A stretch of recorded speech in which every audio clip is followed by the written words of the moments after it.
Attende Domine, et miserere, quia peccavimus tibi.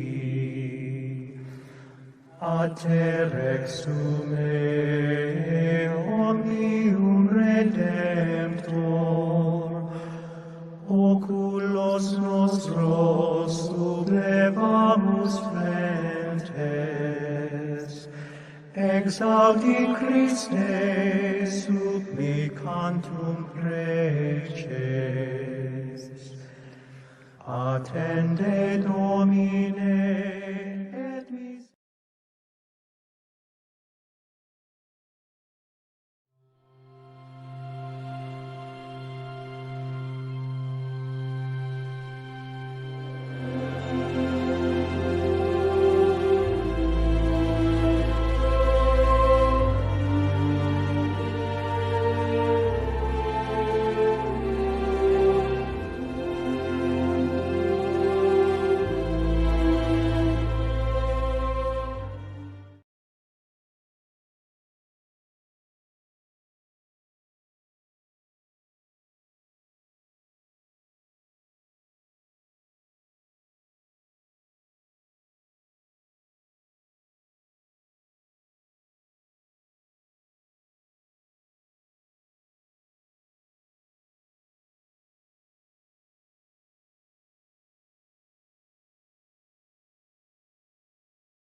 Well, hello and welcome to Breaking Fast, our daily 3 o'clock intervention, or yeah, I suppose we could say intervention, in our observance of Lenten discipline. Now, today, of course, is the first Thursday in Lent, and the stational church for today was San Lorenzo, or is San Lorenzo in Panisperna. So I have the video for the stational church, which I will share in a moment. I will just say quickly now that today's episode will be a little shorter than usual because I'm between meetings. I have another meeting in half an hour. So and I need to have a comfort break before then. So, St. Lawrence, of course, one of the famous sons and favourite sons of the Church of Rome, who was born on the 31st of December in 225 AD in Valencia. And then his family moved to Aragon, which was then part of the Roman province of Hispania Tarraconensis. He later moved to Saragossa, where he was likely a pupil of the future Pope Sixtus II, who was teaching in what was then known as Caesar Augusta. Eventually, of course, both of them left for Rome. When Sixtus became Bishop of Rome in 257 AD, he ordained Lawrence as a deacon And though Lawrence was still actually quite young, he was appointed the first among the 7 deacons of the Eternal City, meaning he was made Archdeacon of Rome. And that position, of course, was one of great trust, and included the care of the treasury and riches of the church, and involved the administration of the alms giving to the poor on behalf of the church.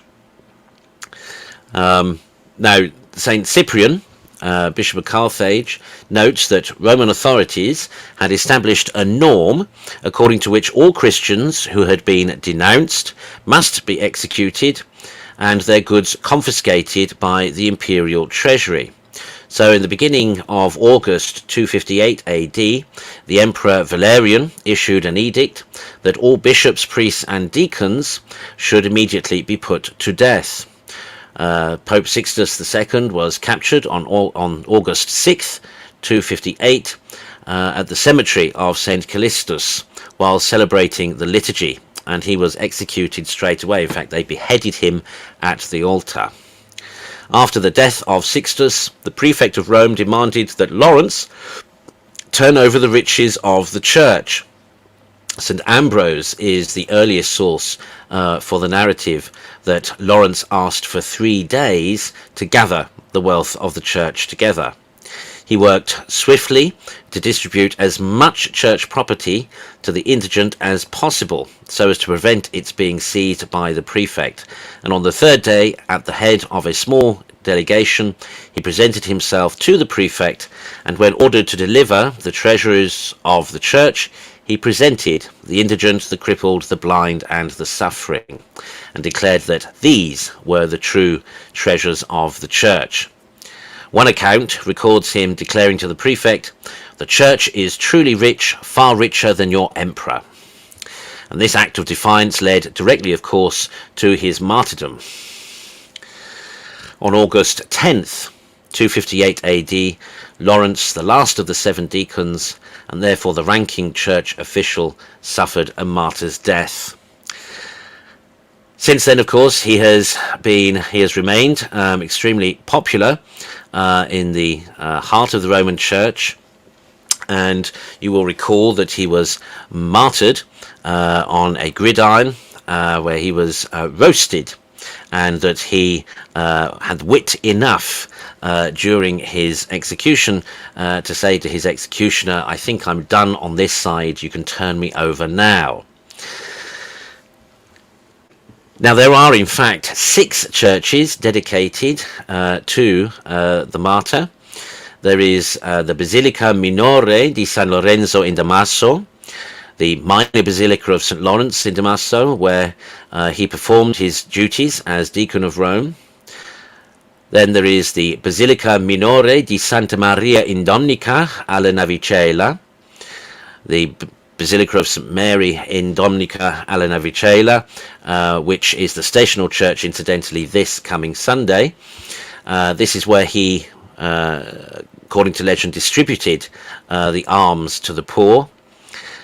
Then there is the Chiesa Annessa San Lorenzo de Speziali in Miranda, the Church of St. Lawrence in Miranda, which was the site of his trial and sentencing and condemnation by the prefect of Rome.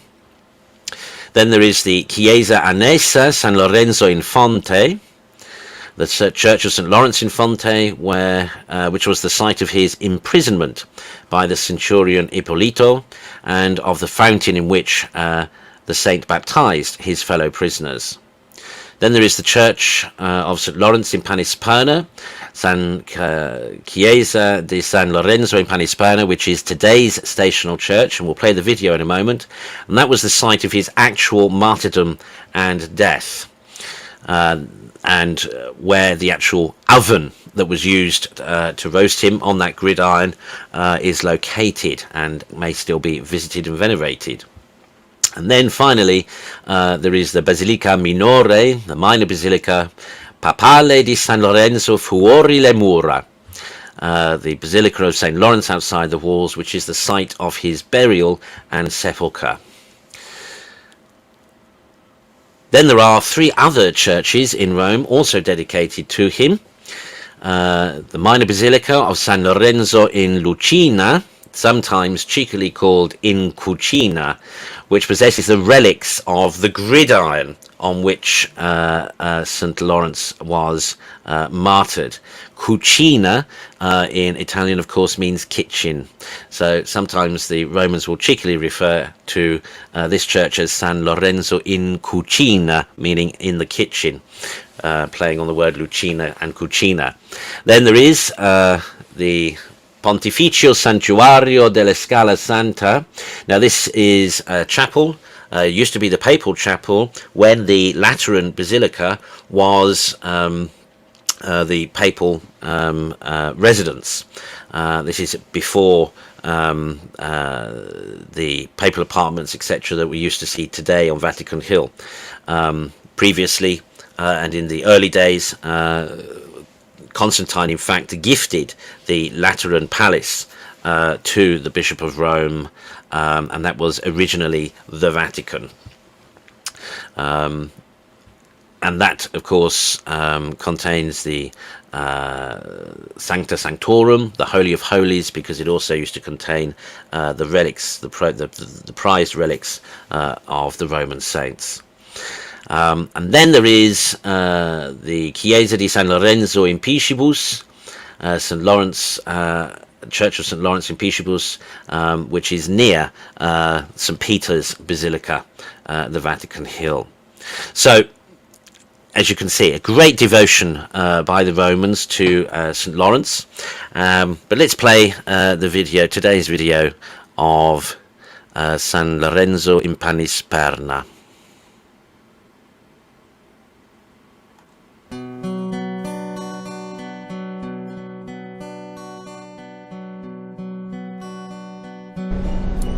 Today's Station Church is the first of 4 that we're going to be visiting throughout Lent, dedicated to the deacon and martyr St. Lawrence. The significance to today's church is that this is the spot where he was actually killed. So we're going to go inside, have a look at the church, and then we're going to check out the oven where they roasted his body. San Lorenzo in Panisperna is hidden away in a little courtyard just a few blocks away from St. Mary Major.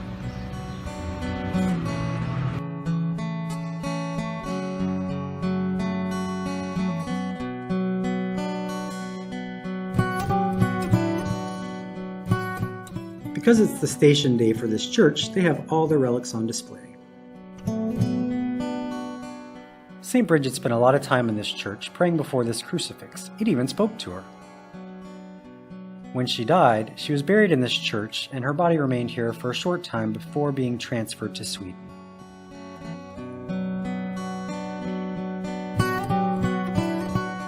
The Station Church pilgrimage was set up to honor the early martyrs of the church.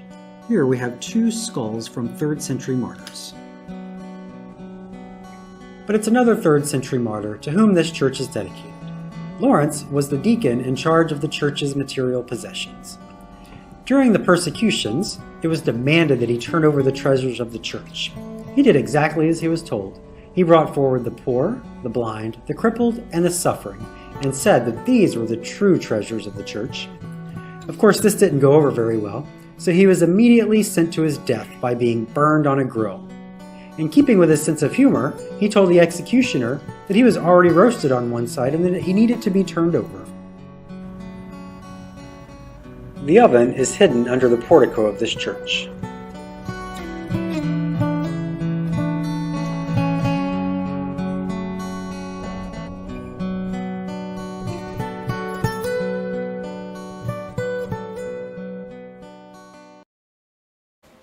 There we go. So that was San Lorenzo in Panisperna, today's stational church on this, the first Thursday in Lent. Well, actually, no, sorry, technically Thursday in the first week of Lent. The first Thursday having been the Thursday after Ash Wednesday last week. Anyway, that, I'm afraid, is all we've got time for, because, as I say, I've got another meeting and I need a comfort break before then. So bless you as always for watching. Don't forget that tomorrow we'll be back at 3 o'clock, not for breaking fast, but for Stations of the Cross. That will be from 3 p.m. tomorrow, and as I said last week, having got used to how things will work, it won't take as long as it did last week. I think it was an hour and a half last week, which was a long time for Stations of the Cross. So at least we'll reduce it to at least an hour tomorrow. So that's from 3 p.m. tomorrow. Don't forget 6 o'clock this evening, as usual, Angelus, followed by recitation of the Rosary. And then tomorrow Mass at 8:30. No more feast days now until Monday, so we're able to, as it were, really focus and concentrate on our Lenten discipline. Oh, and not forgetting, of course, our Daily Examen at 10 p.m. This evening GMT. Hopefully we will catch each other to one or other or all of those programs coming up. Meanwhile, take care of yourselves, look out for others, and of course, remember always, God loves you. Take care.